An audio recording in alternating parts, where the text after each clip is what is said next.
In the morning, my daughter-in-law told me my hands smelled like bleach. I was standing in my own kitchen, still wearing the cleaning apron I hadn't had a chance to take off yet. It was just past 8:30. I had already finished 2 houses that morning, a 4-bedroom on Clover Street and a small condo off Route 9, whose owner left dirty dishes soaking in the sink like a welcome gift. My knees ached the way they always do after 4 hours on tile floors.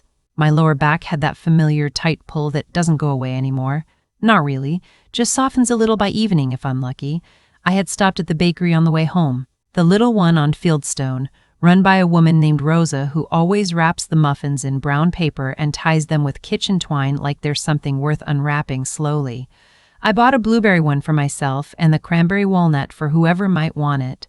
When I walked through the front door, my son's wife was already in the kitchen.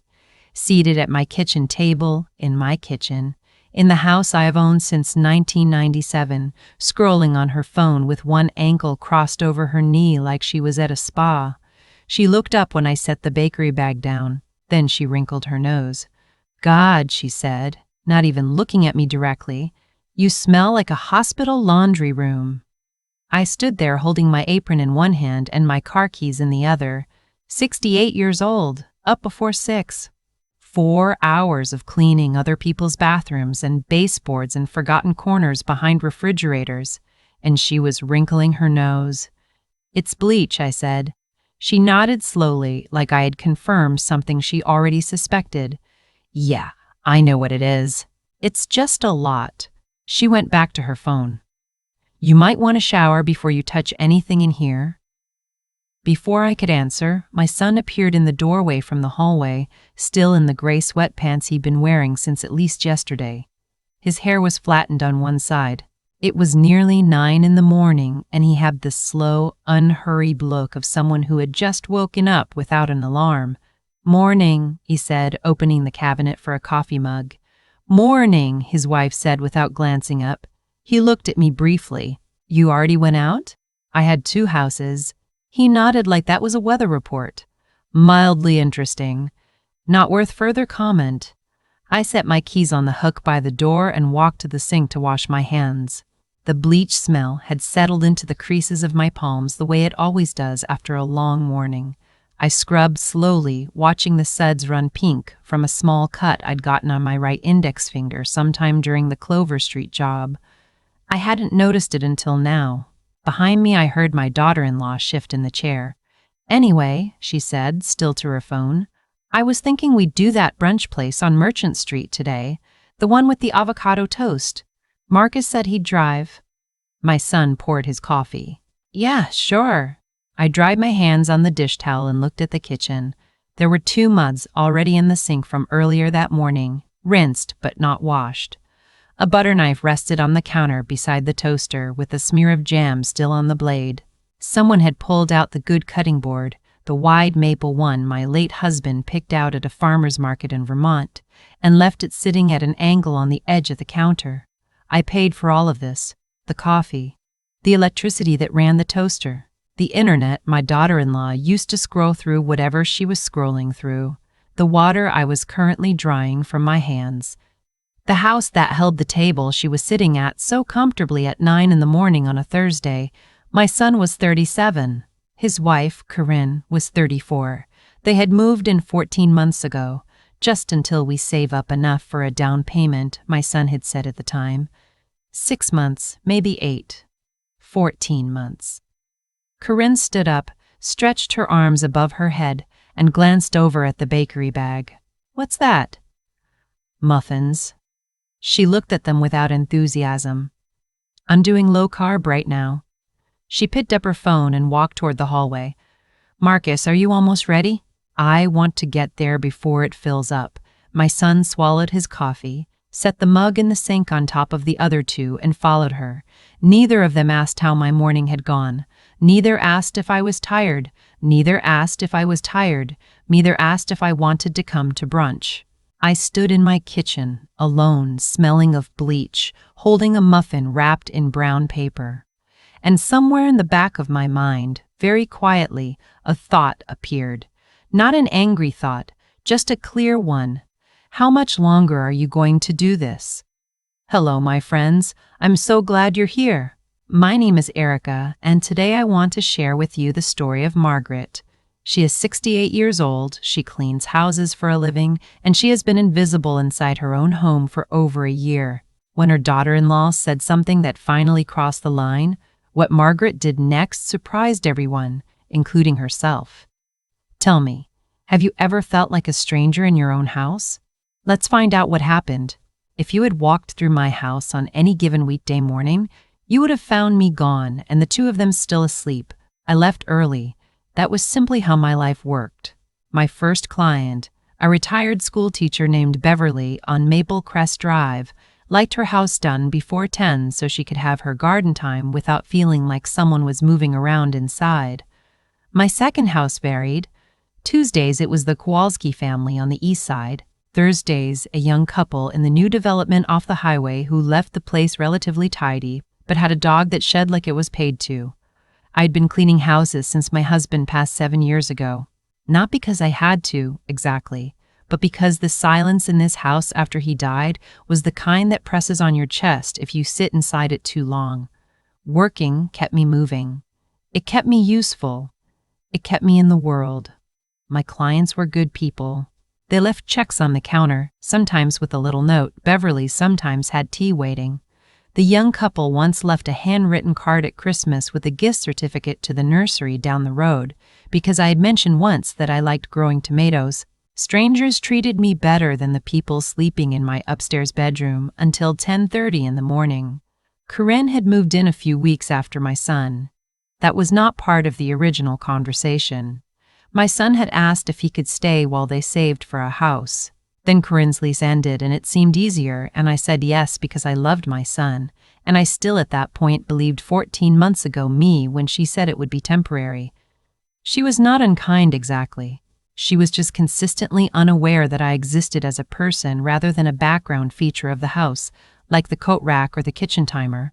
She cooked occasionally, elaborate recipes that used every pot I owned and left the stove looking like a crime scene she had already decided was someone else's problem. She had opinions about the living room furniture, which she mentioned several times until I stopped mentioning back that I had bought that furniture with my husband 20 years ago and had no intention of replacing it with the gray linen sectional she kept sending me links to.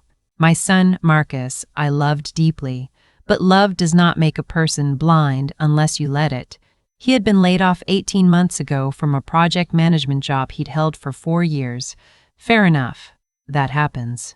But in 14 months he had applied for perhaps 7 or 8 positions, by my count, and spent the rest of the time watching things on his laptop, going to the gym in the late morning when normal people were at work, and occasionally mentioning that the job market was brutal right now, in the tone of someone who had made peace with waiting for conditions to improve on their own. Corinne worked remotely. I'll give her that. She had a job in marketing, something involving content strategy, and she sat at the small desk in the guest room from around 11 in the morning until about 3, sometimes 4. Then she was done for the day. The bills in this house ran through me. The mortgage had been paid off in 2019, but property taxes, utilities, insurance, groceries, the internet my daughter-in-law used for her job and my son used for whatever he was watching, all of it still cost money, and all of it still cost money, and all of it still came from the same place. From me, from the woman who woke up before 6 and smelled like bleach by 9. The bleach comment sat with me longer than it should have, not because it hurt exactly, but because of what it meant. It meant she looked at me, at my morning, at my work, and the only thing she found worth saying was that it inconvenienced her senses. 3 days later, I was cleaning the bathroom off the upstairs hallway, my own house, my own bathroom, the one the two of them used every day, when I noticed something that stopped me cold. My husband's razor was gone from the shelf above the sink. He had been gone 7 years. I knew that. I knew I should have moved it long before now, but I hadn't because it was his. And some things you keep, not because they're useful, but because they anchor you to the people you've lost. The razor, the blue coffee mug he bought at a gas station in 2009 that I washed and returned to the cabinet every time, the small cedar box on the dresser where he kept his cufflinks even though he only wore them twice a year. The razor was gone, I stood there for a moment with the cleaning cloth in my hand. Then I went downstairs. Corinne was at the kitchen table with her laptop open, officially on work hours. "Did you move something from the bathroom shelf?" I asked. I kept my voice even. She looked up briefly. "The old razor?" "Yeah, I needed the space for my skincare organizer. I put it under the sink." "That was my husband's." She blinked once. "Oh?" A pause.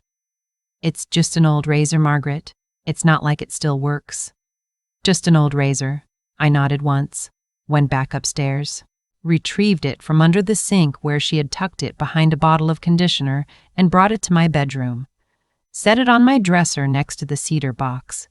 Then I sat on the edge of the bed for a while. 7 years I had managed this house alone. 7 years of property taxes and burst pipes and the time the basement flooded, and I handled it myself. Called the plumber myself, sat on the basement steps at midnight in rubber boots waiting for the water to be pumped out. 7 years of holidays that were quieter than they used to be, but still mine. Still this house. Still the place he and I had made. And now I was being asked to feel grateful for the privilege of having people here who moved his razor and called it nothing. I wasn't angry. I want to be clear about that. I was something quieter and more permanent than anger. I was decided. I got up, washed my face, and went to the small writing desk in the corner of my room where I keep important papers. Mortgage documents, the deed, insurance records, everything filed neatly in labeled folders the way my husband always insisted on. He had been an organized man. "You'll thank me someday," he used to say. He was right. I did. I opened the folder with the deed and sat looking at it for a long time. Then I opened another folder, older, near the back of the drawer. Inside was a business card I had held on to for years, given to me by a woman at my church whose mother had downsized when she turned 70, a real estate agent. Carol Briggs, Briggs Property Group. I turned the card over in my fingers.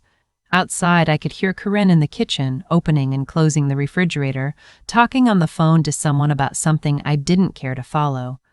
I picked up my own phone and dialed. It rang 3 times. Then a woman's voice, warm and professional. "Briggs Property Group, this is Carol." I took a breath. "My name is Margaret Halloran," I said. "I own a 3-bedroom house in Grayfield. It's been paid off for 5 years." A brief pause. I could hear her settle slightly, the small shift of attention. "Tell me more," she said. "Now, I want to stop here for just a moment, because some of you might be thinking, 'Margaret, shouldn't you talk to your son first?' And I understand that, I really do. But what would you have said if you were sitting in that bedroom with the razor in your hands? Let me know in the comments. Now let's keep going." Carol Briggs arrived on a Tuesday morning at 8:15. I had already been up for 2 hours by then, finished my first cleaning job early, and come home to make sure the house looked the way it deserved to look. It did. I knew every corner of this place. The morning light came through the dining room windows in a long, pale stripe across the hardwood floors. The kitchen windows faced east and caught the sun directly, which made the old white cabinets look almost warm. The backyard had a garden, late October, so mostly cleared now, but with the raised beds still showing the good dark soil I had added every spring since we moved in. My husband had built those beds. He wasn't a carpenter by trade, but he was the kind of man who learned things because the alternative was paying someone else to do them. He built those beds in 2004 from untreated cedar and level ground, and a weekend of work I mostly watched from the porch with iced tea. Carol pulled up in a dark green sedan, parked neatly behind my car in the driveway, and stepped out looking exactly like someone who had been walking through other people's houses for 20 years without once being surprised by anything she found inside. She was in her early 60s, I guessed. Silver hair cut short, good flat shoes, the kind of calm efficiency that makes you trust someone immediately. "Margaret." She extended her hand. Firm grip. Direct eyes. "Thank you for coming early," I said. "I always start early." She glanced at the house, then the garden. "These your beds?" "My husband built them."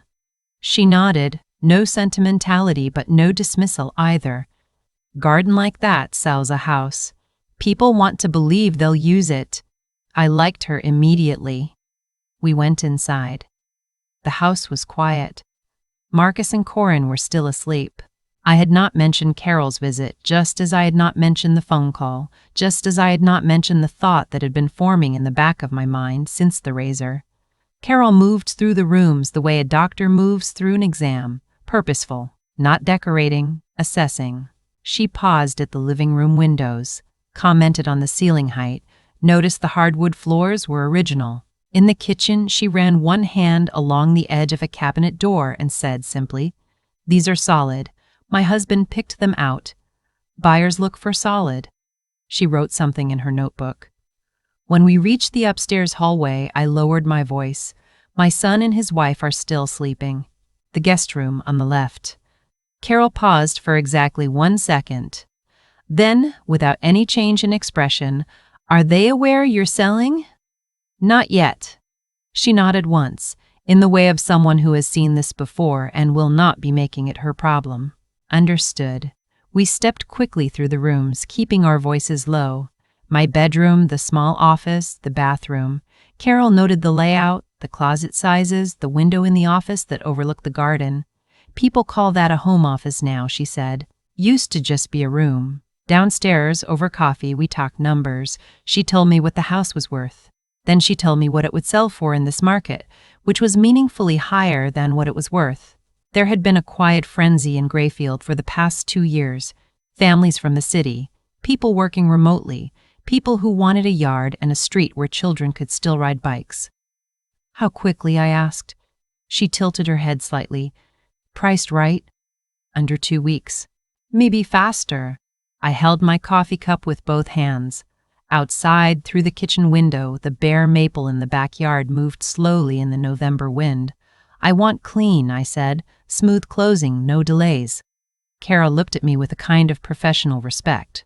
"That usually means pricing at market value, not above." "Then that's what we'll do." She wrote something, flipped a page, wrote something else.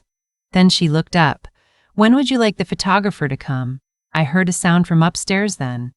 The slow creak of floorboards. One of them was awake. "Thursday," I said calmly. 8 in the morning. Carol wrote it down without blinking. The conversation at the top of the stairs went exactly as I had expected. I told Marcus that evening. He came downstairs around 11, which had apparently become morning in his world, and found me sitting at the dining table with the folder from Carol's visit and a cup of tea that had gone lukewarm. He poured cereal and stood at the counter, and I said it the same way Carol had written things down, straightforward, without drama. "I've decided to sell the house." He turned around slowly. The cereal box was still in his hand. "What?" "I met with a real estate agent this morning. The listing will be ready by the end of the week." He set the box down. "Mom!"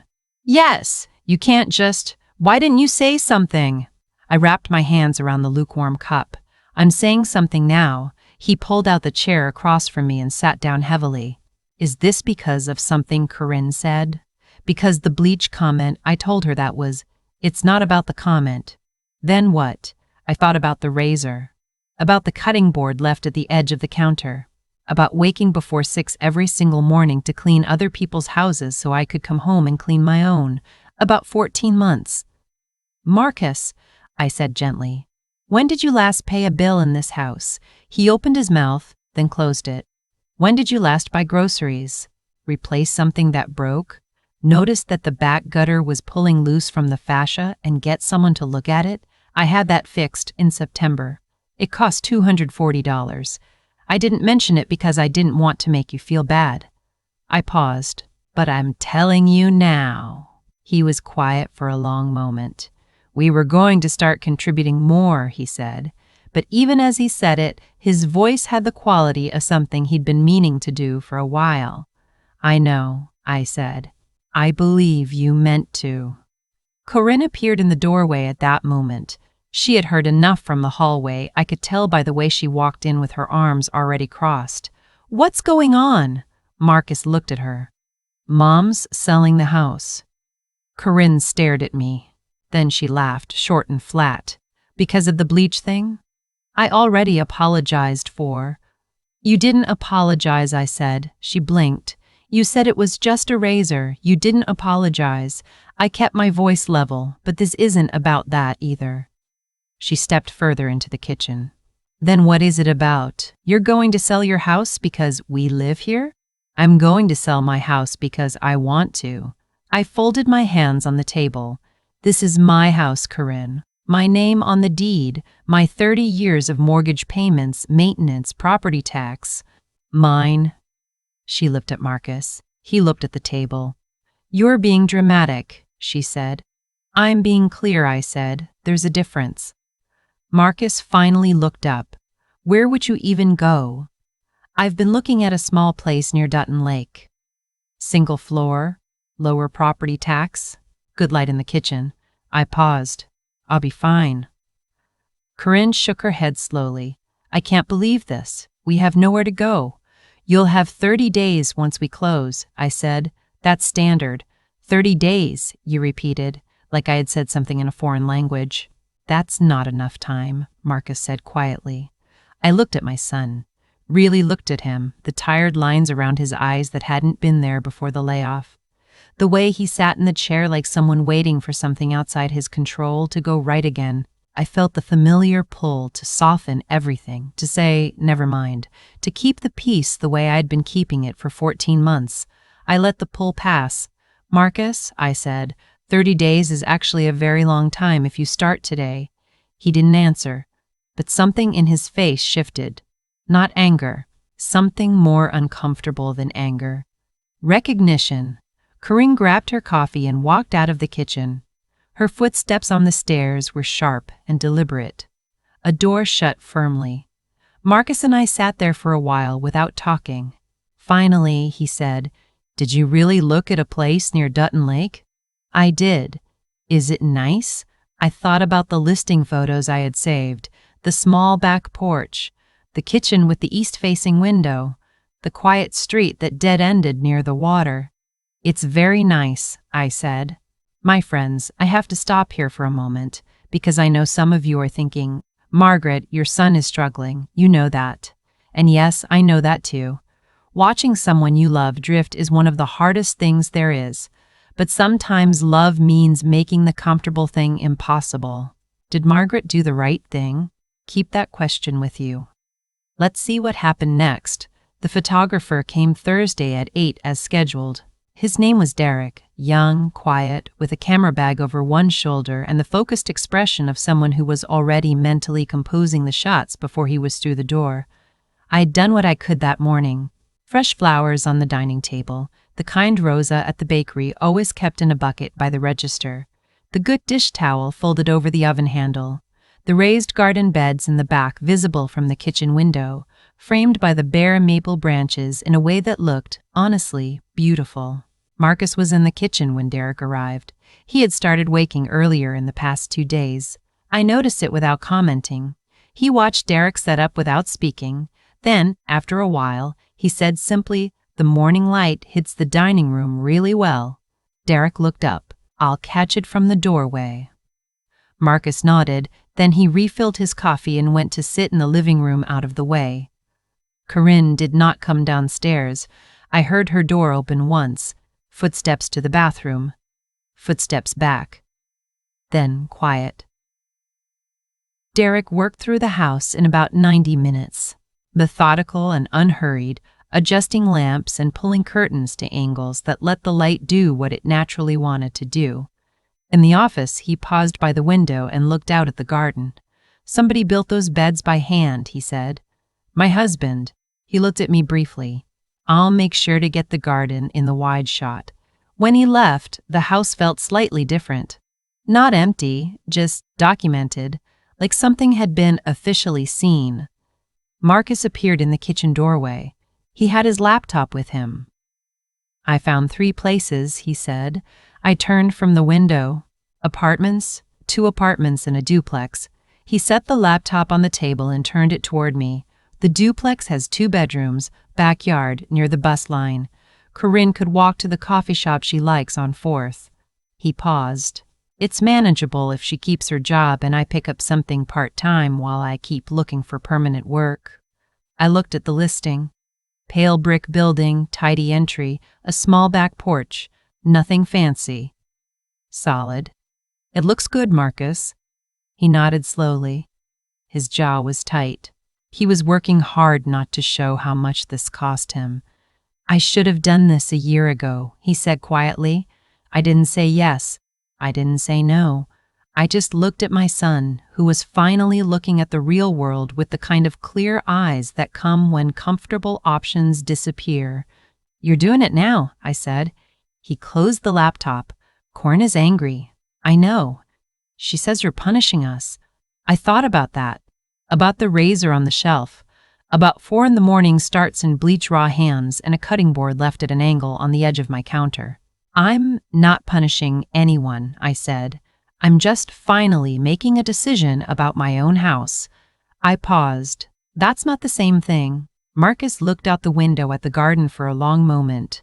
When does the listing go live? This afternoon. He exhaled slowly. Okay. That was all he said. But it was enough. The listing went live at 2:15. Carol texted me from her car. Photos are excellent. Garden shot is going to move this house. First showing request already in.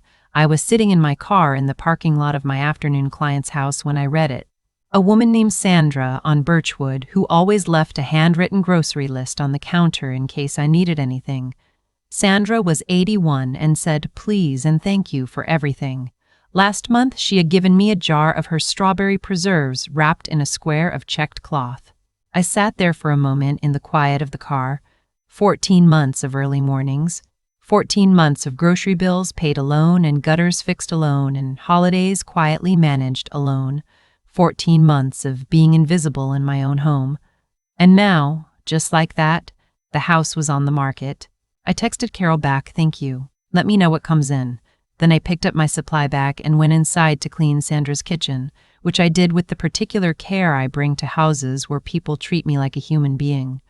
By Thursday evening, there were 4 showing requests. By Friday afternoon, 2 of them had already come through. A young couple who spent 20 minutes in the backyard and kept coming back to the raised beds, and a family with 2 small kids who measured every doorway with a tape measure they'd brought from home. Marcus told me about the duplex. They'd put in an application. First month and deposit would come from Corinne's savings. He had picked up 3 freelance consulting projects through a former colleague, not permanent but real.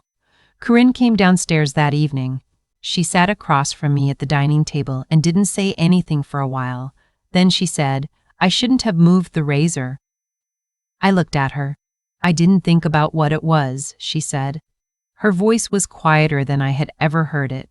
Not warm exactly, but honest. I just saw it as clutter than I had ever heard it. Not warm exactly, but honest. I just saw it as clutter. That was wrong.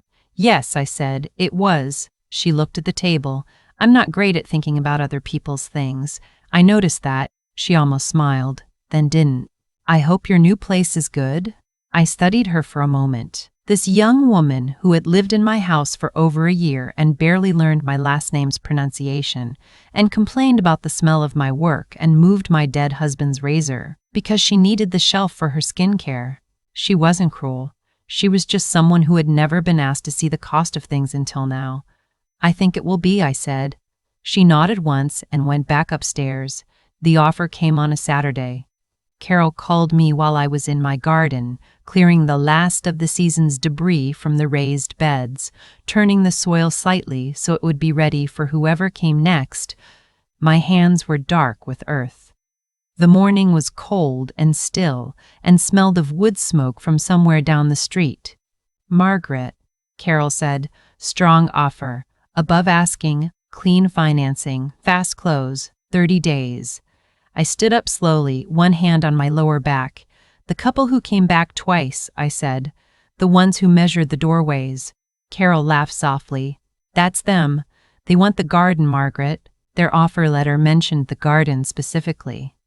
I looked down at the raised beds my husband had built in 2004, the cedar weathered to silver now, the soil dark and well-fed. He would have liked that. Someone wanting the house for the garden. Send me the paperwork, I said. I signed it that afternoon at Carol's office. Same narrow brick building, Same faint smell of printer ink and carpet. Carol made tea this time. We sat at the table for 40 minutes going through documents. I initialed steadily, page by page. When the last signature was done, Carol closed the folder gently. "Congratulations, Margaret." I looked out the window. The street outside was ordinary and busy. A woman walked a dog. A delivery truck pulled around the corner. Life going forward the way it always does. "Thank you," I said. The drive home was quiet. When I walked in the front door, Marcus was on the couch with his laptop. He looked up immediately. "Well?" Signed. He let out a long breath. Corinne appeared at the top of the stairs. 30 days, she asked. 30 days. She went back to her room without another word. Marcus closed his laptop. "The duplex approved us," he said. "Good." He looked at me steadily. "Mom." A pause. "I'm sorry. I should have handled things differently here." For a long time. I sat down in the chair across from him.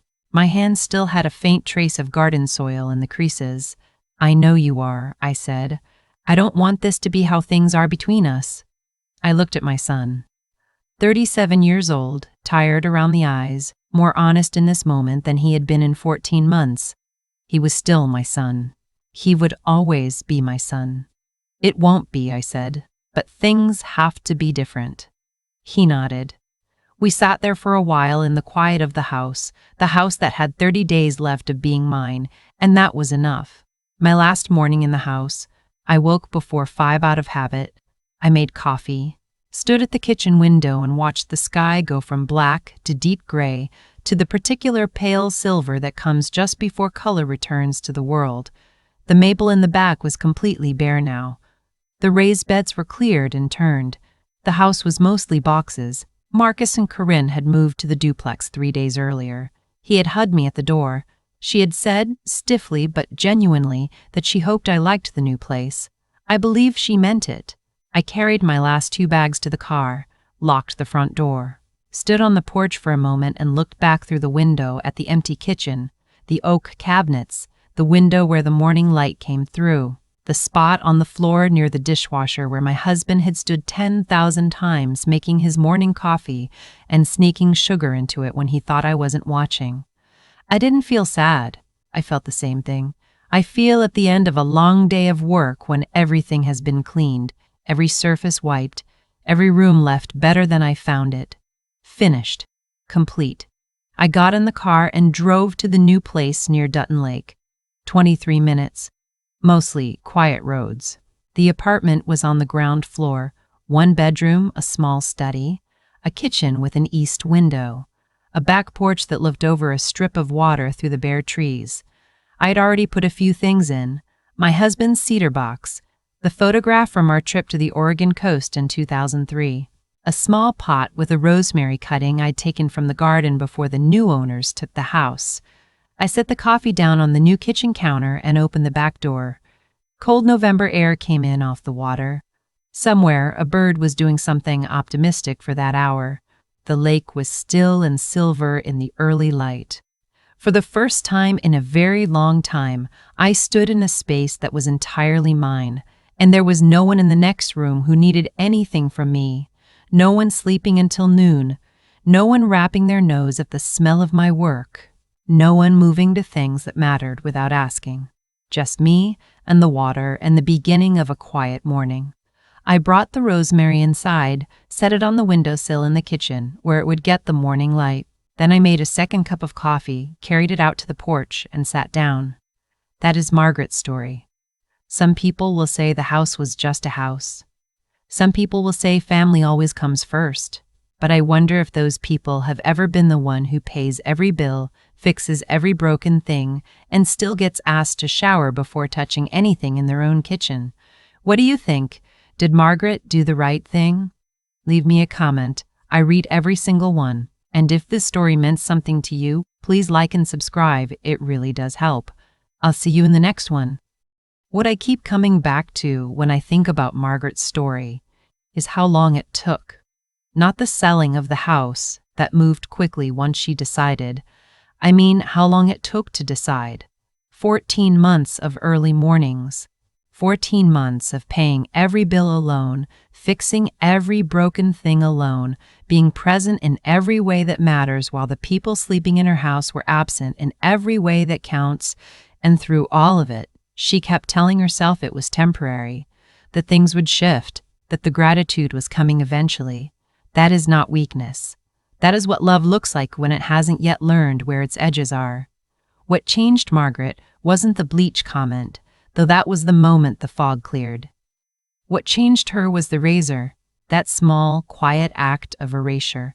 Her husband's razor moved without a thought, tucked under the sink to make room for someone else's things. That was the moment she understood that comfort, given without conditions, will eventually consume everything you've built. Not out of cruelty, out of simple unawareness. People do not think carefully about what they haven't had to earn. There's a kind of cause and effect that doesn't announce itself loudly. It builds in layers. Every time Margaret said nothing, every time she quietly paid another bill and covered another month and swallowed another small indignity, she was teaching the people around her that those things had no cost, that she was simply there, the way a house is simply there, useful, reliable, not requiring acknowledgement. Actions accumulate. Silence teaches. And what 14 months of silence had taught her son and his wife was that Margaret's life, her work, her hands, her grief, her history in that house, none of it required their attention. The day she called Carol Briggs was the day that lesson ended. What I admire most about Margaret is that she didn't act from bitterness. She acted from clarity. There is a real intelligence in knowing the difference between those two things. Bitterness wants the other person to suffer. Clarity simply wants the truth to be visible. Margaret didn't try to punish her son. She tried to make the real shape of things impossible to ignore. And in doing so, she gave him the only gift that actually helps a person grow. She made comfort unavailable. Marcus, to his credit, rose to meet it.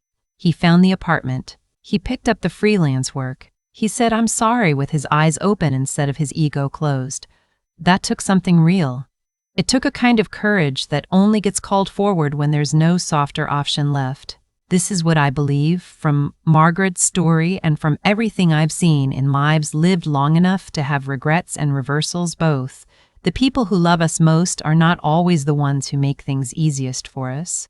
Sometimes the most loving thing a person can do is stop making the comfortable choice available, not to be cruel, to be honest, to say with their actions rather than their words, "I believe you are capable of more than this, and I'm no longer going to help you believe otherwise." Margaret drove to her apartment near Dutton Lake and set her rosemary on the windowsill. And that simple act, carrying something living into a new space, said everything. She didn't leave empty. She left ready,